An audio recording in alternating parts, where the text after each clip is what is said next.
Terbongkar perlakuan Faiza Soraya, 42, terhadap putrinya, Sas, 12, insiden bocah kelas 6 SD bunuh ibu kandung membuat geger warga di Kota Medan, Sumatera Utara, Sumut.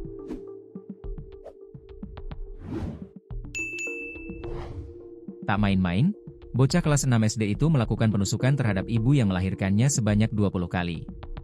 Peristiwa tragis ini terjadi pada Rabu, 10 Desember 2025, di rumah keluarga di rumah mereka, di Jalan Dwi Kora, Kelurahan Tanjung Rejo, Kecamatan Medan Sunggal, pada Rabu, 10 Desember 2025. Dikutip Tribun Lampung.co.id dari tribunnewsbogor.com, Sas, putri bungsu Faizah yang masih duduk di kelas 6 SD, diduga melakukan tindakan pembunuhan terhadap ibu kandungnya sendiri.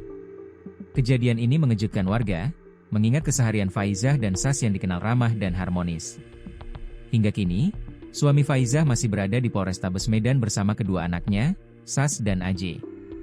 Sas dikenal sebagai anak pendiam, ramah, dan berprestasi di sekolah.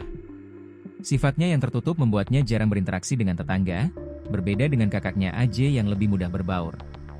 Tetangga menyebut, meski keluarga korban jarang keluar rumah, mereka selalu ramah ketika berpapasan.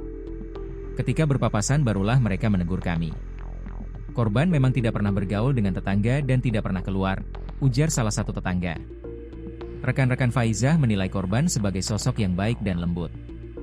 Ayu ini orangnya lembut kali, soft spoken, kata seorang rekannya.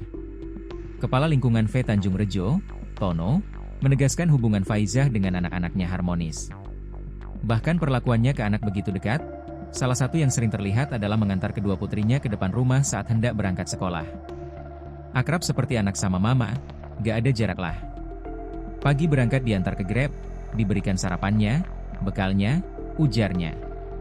Keterangan ini menunjukkan bahwa Faizah secara konsisten memperlakukan anak-anaknya dengan perhatian dan kasih sayang, termasuk Sas.